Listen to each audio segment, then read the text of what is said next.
नमस्कार माझ्या लाडक्या दर्शकांनो, मी सुरेखा. सर्वांना माझी गोड उम्मा देऊन तुमचं स्वागत करते. चला तर मग कथेला सुरुवात करूया. हॅलो फ्रेंड्स, मी नवीन जोशी. गेल्या वर्षीच माझं लग्न झालं आहे. माझी बायको ऋतिका पाहायला देखणी आहे. लग्नानंतर मी बेडवर तिला नेहमीच व्यस्त ठेवले असल्याने ती आता 9 महिन्यांची ती झालेली होती. तिची डिलिव्हरी केव्हाही होऊ शकणार होती म्हणून मी तिला दवाखान्यात भरती केलं होतं. सोबतीला मी तिच्या मम्मीला म्हणजेच माझ्या सासूला बोलावून घेतलं होतं. आजची कहाणी मी आपल्याला सांगत आहे ती या दरम्यान झालेल्या माझ्या सासूच्या माझ्यासोबतच्या ठोक्यांच्या चाळ्यांची आहे.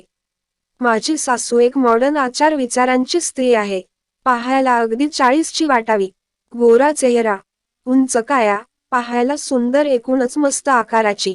तिच्या पतींचं निधन 2 वर्षापूर्वी झालं होतं. आम्ही दोघे जावई सासू दवाखान्यात मुक्कामी होतो. दुसऱ्या दिवशीच मला कन्यारत्न प्राप्त झालं. आम्ही सर्व खुश होतो. घरी आल्यावर आम्ही नवीन बाळाचं आमच्या घरी स्वागत केलं. एका आठवड्यानंतर मी रात्री एकांत पाहून ऋतिकाकडे गेलो. इतके दिवस ठोक्याच्या सुखापासून वंचित राहिल्याने माझ्यातली ती इच्छा चांगलीच बोकाळली होती. पण तरीही मी स्वतःवर कंट्रोल ठेवत तिच्याशी वरून थोड उम्मा वगैरे करायला सुरुवात केली. पण त्यावरून ती फार चिडली.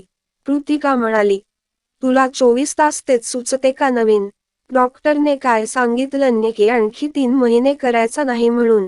मी म्हणालो, ऋतिका, मला ठोक्या नव्हता करायचा ग, फक्त वरूनच थोड्या मजेसाठी चालू होतो. ऋतिका म्हणाली, ते काही नाही, चल निघ तू इथून. मीही रागातच खोली बाहेर आलो. पण आमचं बोलणं माझ्या सासूने ऐकलं होतं. मी बाल्कनीत उभा राहून फुंकत होतो.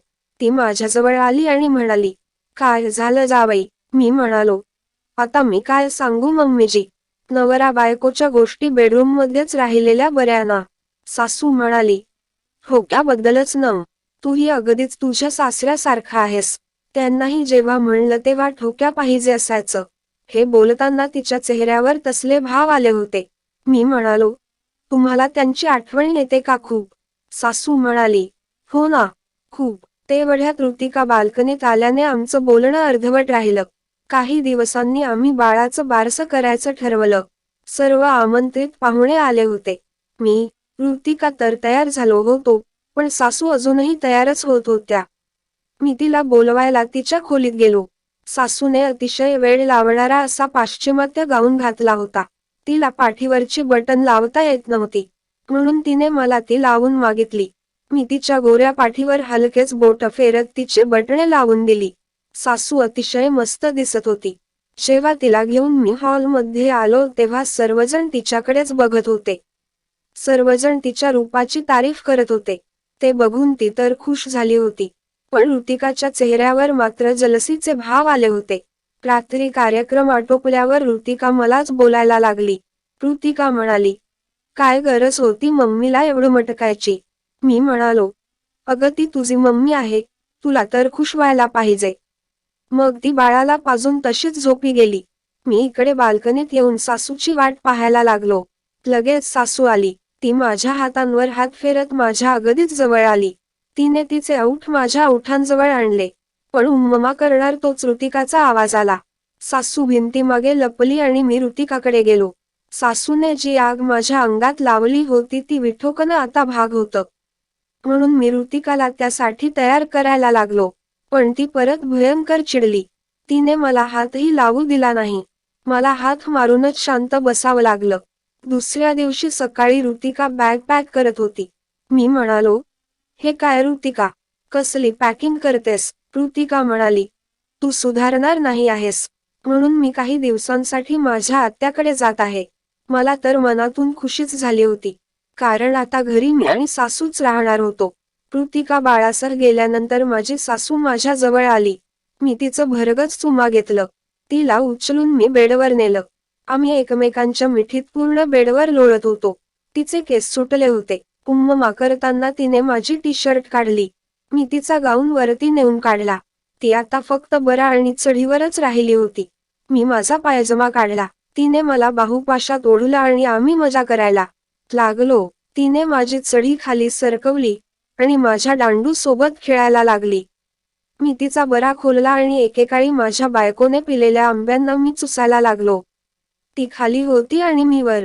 एका हाताने मी तिची चढी खाली सरकवली. तिने ती पायानेच काढून टाकली.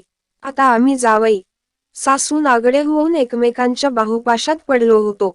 माझा दांडू तिच्या जिलेबीवर बसला होता. मी हात खाली नेऊन जिलेबी कुरवाळली. तिने तिच्या टांगा फाकवल्या आणि मी जिलेबीत दांडू टाकला. सासू कणली, जावई, मम्म हे ठोका मला माझ्या मुलीला ठोकतात असे. मी त्या जिलेबीवर घणाघाती घाव मारायला लागलो.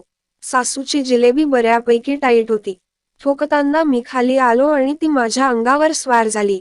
तिने माझ्या कमरेच्या बाजूला एक एक पाय ठेवला आणि आपली पपई खाली वर करत ठोकायला लागली.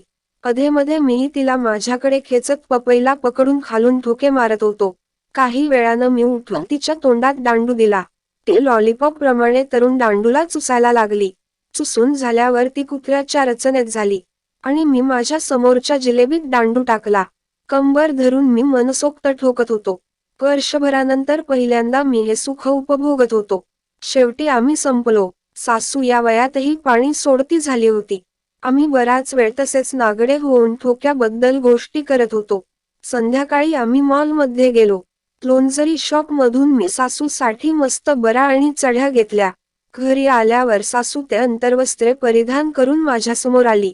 मग आम्ही बराचसा वेळ बेडवरच घालवायला लागलो. ठोकताना बऱ्याचदा ऋतिकाचा कॉल येई. तेव्हा मी तिच्याशी बोलत जाई. पण इकडे मात्र दांडू तिच्या मम्मीच्या जिलेबीत घुसलेला असे. तिची मम्मी दांडू चुरपताना तिच्या मुलीसोबत आणि नातनीसोबत बोले. हफ्ताभर आम्ही चांगलेच ठोकलो. मग अचानक ऋतिका घरी आली.